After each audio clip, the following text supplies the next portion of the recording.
Monsieur le Président, Monsieur le Premier ministre, je voulais répondre effectivement aux questions sur la baisse des prix.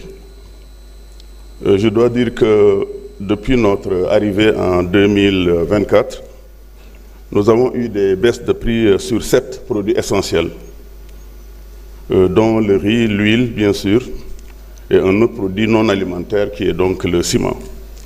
En 2024, nous avons eu une baisse de prix de 158 milliards sur l'année 2024 à partir du mois d'avril. Sur 2025, nous avons fait une haute baisse de prix en baissant le prix du riz, par exemple, de 450 à 300. Nous avons fait une baisse de prix de 342 milliards. Et pour 2026, nous avons eu une haute baisse de prix encore de 342 milliards. Donc sur les 3 années, notre gouvernement a fait une baisse de prix de 869 milliards qui est retourné dans le panier de la ménagère, dans les poches des ménages, ce qui a soulagé toutes les familles. Et je pense que cette baisse va continuer. Chaque fois qu'il y aura des opportunités de baisse sur le marché international du riz, nous allons continuer de le faire, et ceci grâce donc à votre support, à votre soutien. Pour la campagne agricole, nous avons eu des achats totaux sur la Sonacos de 230 000 tonnes d'arachide, ce qui est une très forte avancée par rapport à l'année passée, correspondant à 92 milliards de francs CFA qui sont aussi retournés dans les poches de nos braves amis paysans. Pour ce qui concerne la Sonacos elle-même, nous avons décidé d'investir massivement dans la Sonacos.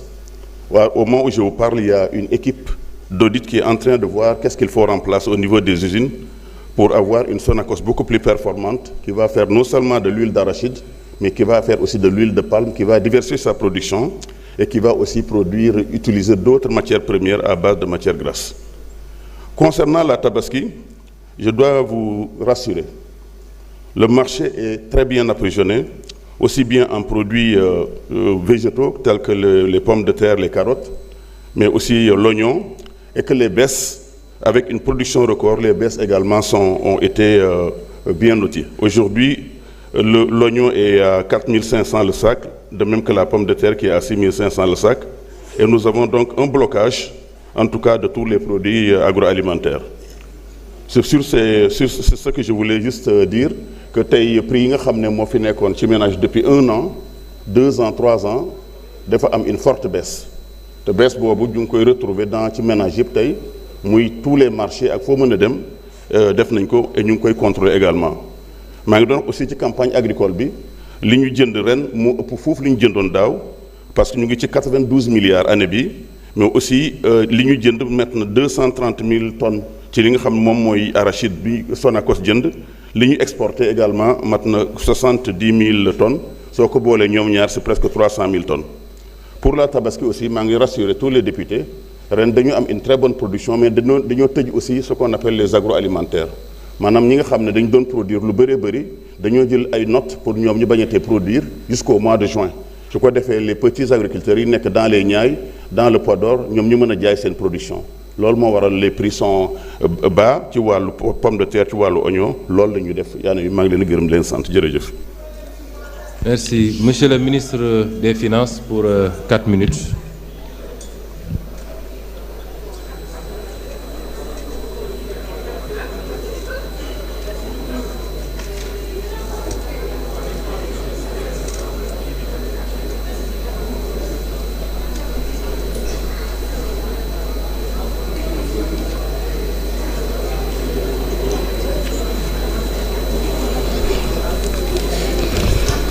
Je vous remercie, Monsieur le Premier ministre.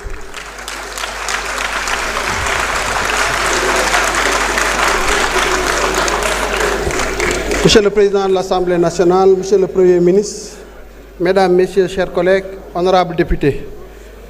Alors, damay jéem a apporter des réponses sur la question de l'honorable député Insa Danfa, qui se posait la question de savoir quel est le coût des subventions à la suite de la crise survenue dans le Moyen-Orient, au Moyen-Orient. Alors, pour répondre à cette question, il faut se situer à deux niveaux. Le premier niveau, ce sont les implications sur les recettes. Et il faut le faire selon des hypothèses, parce que cette crise n'a pas encore fini de révéler tous ses secrets. Nous sommes encore à environ 3 à 4 mois de dénouement de cette crise. Et sur les coûts, pour ce qui concerne les subventions, il faut dire que nous sommes sur la base d'une hypothèse du coût du baril à $85. La subvention est de 700 ou sera de 774 milliards. Il faut rappeler que pour la loi de finances initiale, le volume de subvention qui avait été envisagé était de 250 milliards. Donc, la différence serait ici de 524 milliards qu'il faut aller chercher au niveau du budget. Ce sera des efforts budgétaires qu'il conviendra de consentir à ce niveau-là.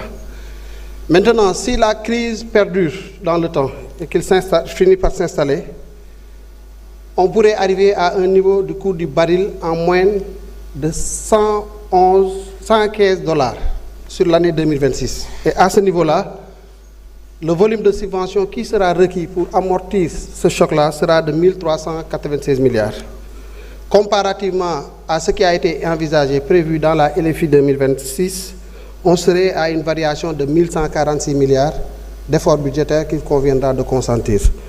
Maintenant, cette crise a des impacts aussi bien sur les dépenses que sur les recettes. C'est ce que le ministre de l'Énergie disait tout à l'heure. Pour ce qui concerne les recettes, avec l'hypothèse de $85, on serait à un supplément de recettes de 135 milliards qui va passer à 185 milliards si on passe aussi si on tient compte de l'hypothèse du coût du baril à $115. Voilà en tout cas donc la situation telle qu'elle se présente. Maintenant, nos équipes ont préparé un cadrage. Je dois avouer, comme l'a dit le ministre de l'Énergie, dès que la crise a éclaté, moi je suis venu auprès du Premier ministre pour proposer qu'on rehausse les prix et qu'on partage la charge avec les populations. La réponse a été jusqu'ici négative. Nous avons mis à jour le cadrage en essayant de proposer, selon les différents scénarios, en tout cas des situations qui nous permettront, toutes choses étant égales par ailleurs, au moins de rester sur la trajectoire de consolidation budgétaire. En tout cas, voilà ce que je voulais dire par rapport un peu aux implications de la crise au Moyen-Orient. Maintenant, pour ce qui concerne le Trésor, peut-être dire un mot. Vous savez, nous sommes dans un contexte assez particulier. Il y a des députés qui ont beaucoup parlé hier, à l'occasion de mon passage ici, des différentes attaques et du contexte qui peut justifier tout cela. Ce que je peux vous dire, c'est qu'il y a des centaines et des centaines d'attaques auxquelles nous sommes confrontés quotidiennement. Nécessairement, nous essayons avec les équipes, avec le ministère des Télécommunications qui pourra peut-être revenir sur cette question, nous essayons de contenir tout cela, mais il arrive que des choses passent. Mais le dispositif que nous avons mis en place, ce sont des dispositifs de réplique qui permettent à chaque fois que ces attaques arrivent à nous impacter, que nous puissions très rapidement nous relever et puis continuer à rendre les services tels comme nous l'avons fait avec le Trésor. Vous avez compris que les paiements ont repris au niveau des collectivités territoriales, mais au niveau des dépenses importantes pour l'État.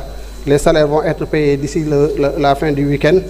Toutes les autres charges, naturellement, sont en train d'être prises en charge, mais nous nous préparons effectivement et au quotidien à faire face à ces attaques-là, étant entendu que par moment, il est peut-être nécessaire de comprendre qu'il va y avoir des zones de vulnérabilité, mais le plus important, c'est de se relever aussitôt et de pouvoir continuer la fourniture de services publics. Je vous remercie. Monsieur Aliou Sall, ministre des Télécommunications, pour 4 minutes.